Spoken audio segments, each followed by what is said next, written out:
को आप कह रहे हैं कि जमानत के लायक ही माहौल नहीं बन रहा। अरे भाई, जमानत देने में क्या परेशानी है आपको? जमानत का मतलब फिरार नहीं होता। जो युवा सत्य की बात, हक की बात, अधिकार की बात, सम्मान की बात, देश के आम नागरिकों की बात अगर करेंगे, उन्हें जेल की सलाखों में डाला जाएगा। जब प्रावधान है तो आप बताइए जज साहब, आप बेल क्यों नहीं दे रहे हैं? ये अदालत में ही पूछना पड़ेगा।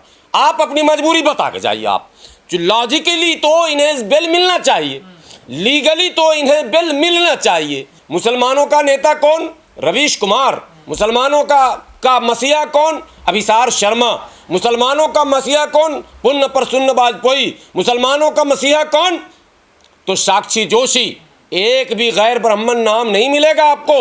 मुसलमानों का मसीहा कौन? अजीत अंजुम। मुसलमानों, अब कुछ मुसलमान मेरे नादान हैं, मैं उनको नहीं बोलना चाहूँगा, नादान है, वो समझ नहीं रहे लॉजिक को, कि वो सारी चीज़ें एक नैरेटिव ऐसा सेट किया जाता है कि हिंदुओं का भी हीरो होगा ब्राह्मण, मुसलमानों का भी हीरो होगा ब्राह्मण, दलितों का भी हीरो होगा ब्राह्मण, पिछड़ों का भी हीरो होगा ब्राह्मण, बिहारियों का भी नेता होगा ब्राह्मण, बंगालियों का भी नेता होगा ब्राह्मण, पंजाबियों का भी नेता हो जाएगा ब्राह्मण। उम्मीद की एक किरण जगी थी कि इस बार उम्मीद है कि हर हाल में अदालत जो है इन लोगों को ज़मानत देगी। देखिए, जो मौलिक अधिकार है उसमें ज़मानत भी एक मौलिक अधिकारों का पार्ट है। और ट्रायल के बाद जब सारे एविडेंस, सारे तथ्य सामने आते हैं, तब जाकर ये फैसला होता है कि ये मुजरिम है या नहीं है। जब तक ट्रायल नहीं होता है तब तक वो मुलजिम होते हैं। जितने भी कानून हमारे मुल्क में बनाए गए हैं अब तक, उन कानूनों में ये रखा गया है कि 1 साल तक हम उसकी सुनवाई नहीं करेंगे मैक्सिमम, उसके बाद सुनना चाहिए। और रिकॉर्ड अगर उठाकर आप देखें तो कुख्यात अपराधी जिनसे मुल्क को, समाज को, कौम को ख़तरा रहा है, ऐसे सैकड़ों नाम हैं जिनको वक्तन फ़वक्तन निचली अदालतों ने, हाई कोर्ट ने, सुप्रीम कोर्ट ने ज़मानतें दी हैं। सैकड़ों नाम हैं, गिनाए नहीं जा सकते। सैकड़ों ऐसे नाम हैं कि संगीन धाराओं में जेल के अंदर बंद मुलजिमों को कोर्ट ने ज़मानतें दी हैं।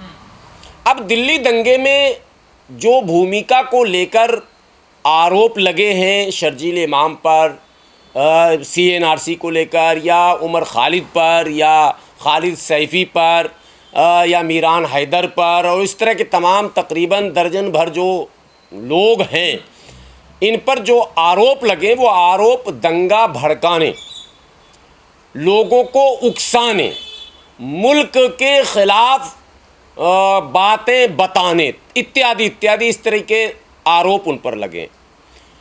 मैं बिल्कुल होशो हवास में ये बातें कह रहा हूँ और माननीय उच्चतम न्यायालय के न्यायाधीश महोदय से विनती पूर्वक आग्रह भी करता हूँ कि दंगा से पूर्व और दंगा के समय, दंगा के पूर्व, दिल्ली दंगे की बात कर रहा हूँ, दिल्ली दंगा के पूर्व और दिल्ली दंगा के समय और दिल्ली दंगा के बाद कपिल मिश्रा द्वारा दिए गए बयानों की ऑडियो और वीडियो अदालत मंगवाए, और उमर खालिद के द्वारा दिए गए भाषणों के वीडियो मंगवाए, और दोनों को सार्वजनिक करके कोर्ट हॉल के अंदर चलवाए, और गीता, रामायण, अल्लाह, ईश्वर, कुरान सबको सामने रखकर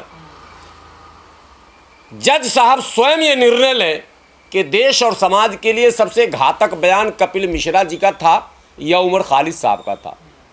ये करना चाहिए कोर्ट को। कोर्ट का मतलब, अदालत का मतलब है न्याय, अदल, इंसाफ, और इंसाफ के लिए सत्य का सामने लाना।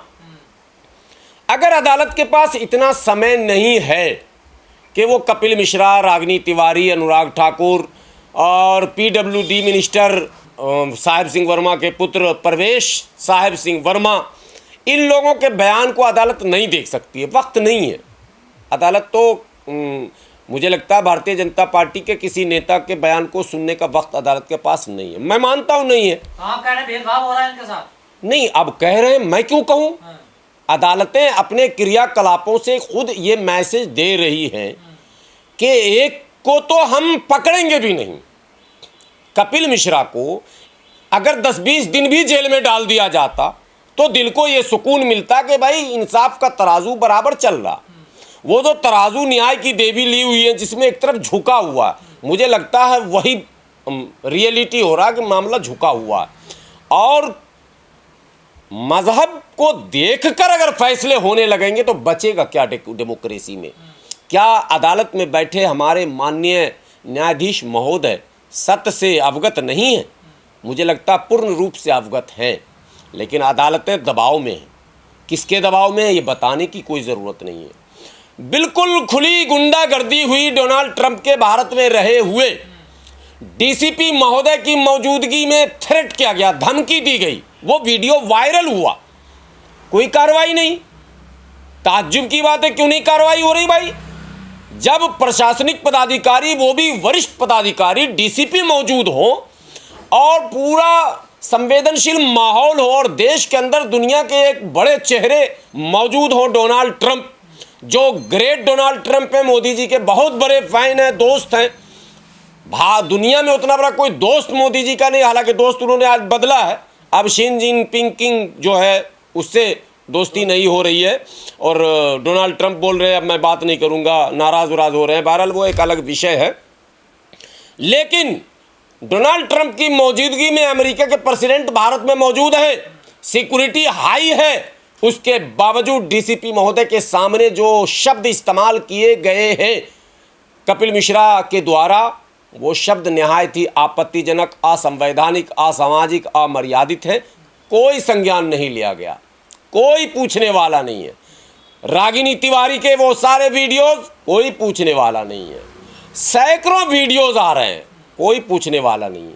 लेकिन इन दर्जन भर लोगों के जिन लोगों ने एक सरकार की पॉलिसी के खिलाफ असहमति का इजहार किया था, उन्होंने ये कहा कि सीए एनआरसी मेरी वैचारिक समानता हो या ना हो उनसे, मैं वैचारिक समानता नहीं रखता हूँ, मैंने डिसएग्री किया है, मैंने सीए एनआरसी में एक अलग लॉजिक रखा था, मुझे पता है इनकी चाल का। आज उस चाल में हमारे सैकड़ों नौजवान फंसे और उनकी ज़िंदगियों को बर्बाद किया जा रहा। लेकिन मैं दावे के साथ कह सकता हूं कि जो तर्क उनके थे वो भी गलत नहीं थे, उनके तर्कों में भी एक अपना दम था। जो लोग प्रोटेस्ट कर रहे थे और जो लोग प्रोटेस्ट में अपनी बातें रख रहे थे, उनके तर्क को नकारा नहीं जा सकता। मैं उससे एग्री करूं या डिसएग्री करूं, ये मेरा अलग मामला है, लेकिन नकारा नहीं जा सकता। और एक तर्क नहीं, सरकार के खिलाफ, केवल मोदी सरकार के खिलाफ नहीं, मनमोहन सरकार के खिलाफ, अटल बिहारी वाजपेयी सरकार के खिलाफ, बीपी सिंह सरकार के खिलाफ तमाम तरह के आंदोलन हुए। मंडल कमीशन लागू हुआ, बीपी सिंह ने लागू किया। पूरे भारत में सरकारी संपत्तियों को आग के हवाले करना, लोगों पर हमले करना, दुकानों में आग लगाना, पुलिस प्रशासन पर हमला करना, आज भी वो वीडियो मौजूद है लल्लन टॉप पर। क्या वो लोग जेल में हैं? उन लोगों को सज़ा हुई? नहीं हुई। तो ये कौन सा दोहरा पैमाना है? जितने दंगे हुए, गुजरात में भी तो दंगा हुआ था 2002 में, उस दंगे को किसने भड़काया था? वहाँ तकरीरें किसने की थी? वहाँ आग किसने लगाई थी? वहाँ घरों को किसने उजाड़ा था? वहाँ इज्जत किसने लूटी थी? वहाँ इज्जत लूटने वाले कहाँ हैं? मात्र 11 लोग, 11,000 मुसलमानों को मार दिया और 11 लोग को आप जेल में दिखा रहे हैं, उसको भी मैंने रिहाई देकर माला पहना रहे। और ये दर्जन भर मुसलमानों को आप कह रहे हैं कि ज़मानत के लायक ही माहौल नहीं बन रहा। अरे भाई, ज़मानत देने में क्या परेशानी है आपको? ज़मानत का मतलब फिरार नहीं होता, ज़मानत का मतलब मुकदमा ख़त्म नहीं होता। ज़मानत का मतलब सिर्फ होता है कि कैद से आप आज़ाद हैं, लेकिन आपको कोर्ट के क्या कहते हैं, आदेश का पालन करते रहना, हाजिरी देते रहना और अपना पक्ष रखते रहना। भाई, पक्ष रखेंगे, हर मुकदमे की तारीख पर हाजिर रहेंगे, लेकिन आप ज़मानत नहीं दे रहे। आप जिन पर संगीन आरोप है, जिनके गिरफ्तारी पर दर्जनों लोग मारे गए थे, बाबा राम रहीम जब गिरफ्तार हुए थे, सैकड़ों गाड़ियों को जला दिया गया था, ओवी वैन जला दिए गए थे, मीडिया पर कर्मियों पर हमले हुए थे, कई लोग उसमें मारे गए थे। आरोप क्या था? आरोप बहुत ही संगीन था, जिसमें हत्या, बलात्कार, लूट, धोखाधड़ी सब कुछ था। और इस देश में एक नई सेना तैयार करने की योजना थी बाबा राम रहीम पर। जी, नई फिल्म, नई थ्योरी, नई सेना, नई फौज, नई दुनिया, नया भारत बनाने की बात करने वाले बाबा राम रहीम को पैरोल और माला और बाकी को ताला, ये अदालत को समझना पड़ेगा। तो क्या उदाहरण पेश किया जा रहा है कि अगर मुस्लिम लड़के ऐसा काम मुस्लिम लड़के, मुस्लिम युवा, मुस्लिम पढ़े लिखे सोशल पॉलिटिकल एक्टिविस्ट कभी भी कोई हक बात, सच बात न बोलें, सड़क पर न आए, अपनी लड़ाई न लड़ें, ये माहौल बनाने की कोशिश है। मुसलमानों की लड़ाई अगर लड़ेगा तो सिर्फ ब्राह्मण ही लड़ेगा, ये माहौल बनाया जा रहा। मैंने नहीं, यही हो रहा। आप यूट्यूब की दुनिया में देखें, टीवी की दुनिया में देखें, पॉलिटिक्स में देखें, जहां देखें, मुसलमानों का नेता कौन? रवीश कुमार। मुसलमानों का मसीहा कौन? अभिसार शर्मा। मुसलमानों का मसीहा कौन? पुण्य प्रसन्न वाजपेयी। मुसलमानों का मसीहा कौन? तो साक्षी जोशी। एक भी गैर ब्राह्मण नाम नहीं मिलेगा आपको। मुसलमानों का मसीहा कौन? अजीत अंजुम। मुसलमानों, अब कुछ मुसलमान मेरे नादान हैं, मैं उनको नहीं बोलना चाहूँगा, नादान है, वो समझ नहीं रहे लॉजिक को, कि वो सारी चीज़ें एक नैरेटिव ऐसा सेट किया जाता है कि हिंदुओं का भी हीरो होगा ब्राह्मण, मुसलमानों का भी हीरो होगा ब्राह्मण, दलितों का भी हीरो होगा ब्राह्मण, पिछड़ों का भी हीरो होगा ब्राह्मण, बिहारियों का भी नेता होगा ब्राह्मण, बंगालियों का भी नेता होगा ब्राह्मण, पंजाबियों का भी नेता हो जाएगा ब्राह्मण, और मराठियों का भी ऐसा माहौल पूरे देश में बनाया जा रहा। पूरे न्यायपालिका में ब्राह्मणों का कब्जा है।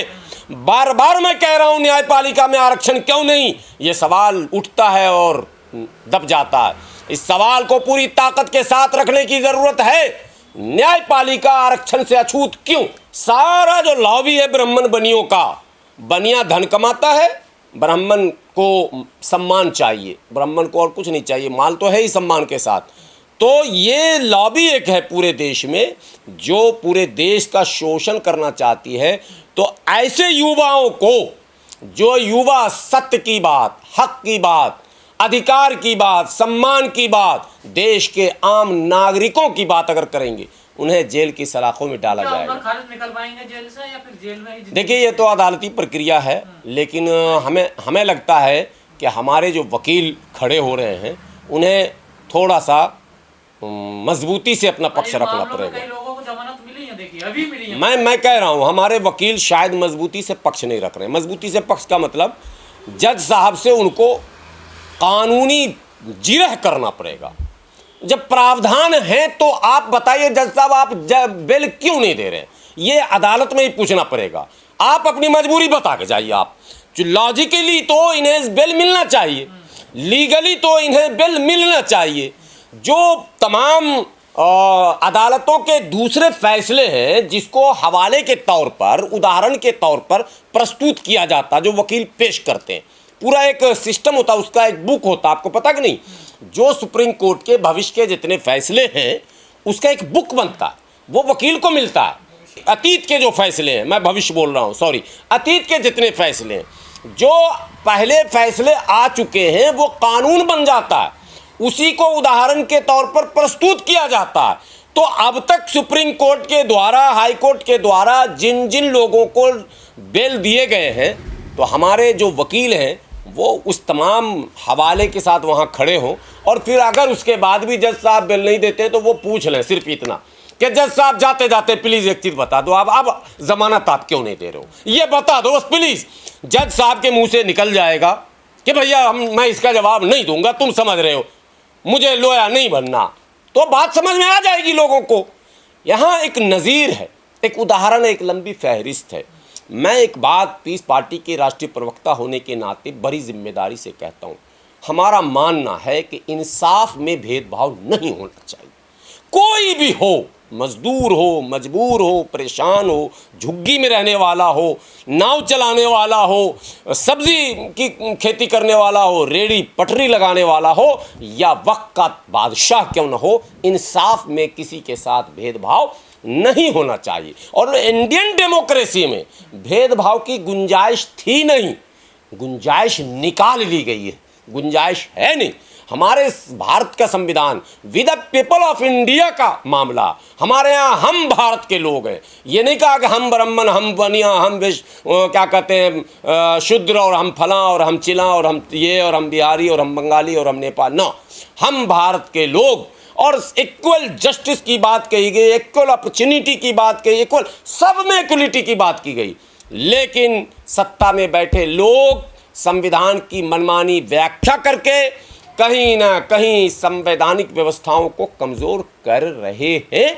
इस पर इससे अधिक कुछ बोलने की आवश्यकता नहीं। भारत की जनता को ये समझने की आवश्यकता है। और एक आंदोलन देश में ये हर हाल में शुरू होना चाहिए। ये वोट चोरी और फलां चोरी ये सब तो चलता ही रहेगा, आंदोलन तो होते ही रहे, लेकिन एक आंदोलन देश में बड़ा हो। न्यायपालिका में आबादी के अनुपात में आरक्षण की आवश्यकता है। आबादी के अनुपात में एससी, आबादी के अनुपात में एसटी, आबादी के अनुपात में ओबीसी, आबादी के अनुपात में जनरल। ये आबादी के अनुपात में करवाया जाए। इसकी लड़ाई लड़ने की सख्त ज़रूरत है, क्योंकि बैलेंस पूरा बिगड़ा हुआ है। 80-90% जो है वो अपर कास्ट ब्राह्मण बैठे हुए हैं, और 4-5-7% जो है वो नीचे के लोग हैं। कहीं ना कहीं वहाँ भी ये भेदभाव की बू आती है।